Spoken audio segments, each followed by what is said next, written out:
When we think about the heart, we usually just picture a pump, right? But it's so much more than that. It holds these incredible secrets about its own independence, its own power.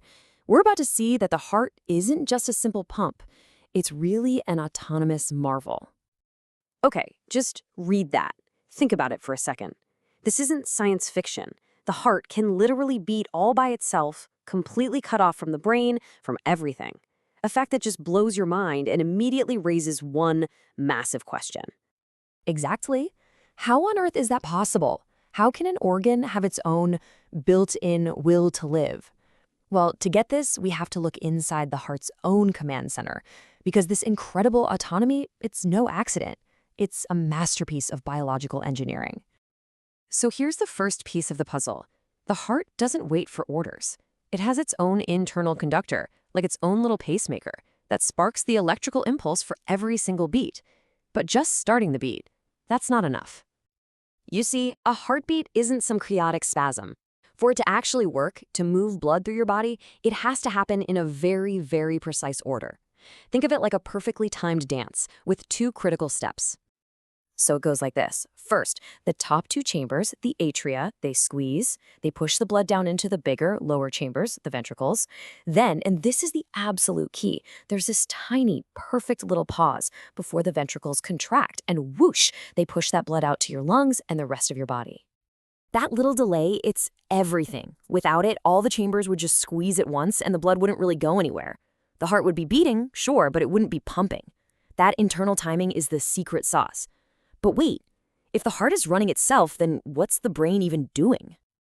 And this is where the next layer of control comes in. Because while the heart generates its own beat, it can't just operate in a bubble, right? It's got to respond to what your body's doing, whether you're sleeping or running a race. And that's where the brain steps in, not as a generator, but as a commander. Now, this is a huge misconception. The brain does not tell the heart to beat. The heart's already got that covered. The brain's job is just to regulate the speed of that beat. It's like a conductor telling the orchestra, okay, faster now, or let's slow it down. But the musicians are the ones actually making the music. And the brain does this with two competing systems.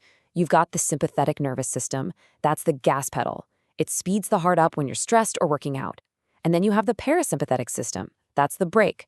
It slows everything down when you're chilling out. And where's the driver for all this? It's a specific spot deep in the brainstem called the cardiovascular center. It's tucked away in the medulla oblongata. And from that tiny little spot, all the signals for gas and brake are sent out, just fine-tuning the rhythm of our amazing autonomous heart. Okay, so we've got an autonomous engine with an external regulator. Cool. But every engine needs fuel. And this brings us to a really fascinating paradox. The heart is literally filled with blood, right? And yet, that blood doesn't feed the heart muscle itself. I mean, really think about that for a second. All that blood rushing through the heart's chambers, it's just passing through, on its way somewhere else. The thick, powerful muscle of the heart wall can't just soak up oxygen from the blood flying by. It needs its own dedicated private fuel line. And here they are. The coronary arteries. These are the special little blood vessels that branch off right at the beginning of the aorta and wrap around the outside of the heart. Their one and only job is to supply the heart muscle itself with all the oxygen and nutrients it desperately needs to keep on pumping. And as our source material puts it so well, the heart's very first priority has to be feeding itself. It's a non-negotiable, life or death situation. Because without this dedicated supply line, the engine would just die. And right there, in that total dependency, lies its single greatest vulnerability. So up to now, we've seen this autonomous, self-regulating marvel. It's incredible. But its entire magnificent operation hinges on those small coronary arteries staying clear. This is the heart's Achilles heel, the one critical point of failure that can bring the whole system crashing down. This is the question that basically defines modern cardiology. If that dedicated fuel line gets blocked, say by a blood clot, what happens to the part of the heart muscle it was supposed to be feeding? The engine is suddenly catastrophically cut off from its fuel. The answer is stark. It's immediate. It's one word: infarction. What we all know as a heart attack. The muscle tissue, starved of oxygen, begins to die. It's a total failure in the heart's own supply chain. And the consequences? They're permanent. That dead muscle tissue, it doesn't grow back. It gets replaced by scar tissue. But scar tissue can't contract. It can't pump. So it just sits there, weakening the heart forever. It reduces its function and just goes to show you how fragile this incredibly powerful engine really is. So at the end of the day, we're left with this incredible duality, right?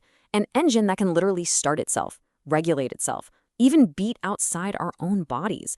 And yet, all of that amazing independence is utterly dependent on a few tiny little arteries. It really leaves you with a final thought. What's more amazing, the heart's incredible strength or its profound fragility?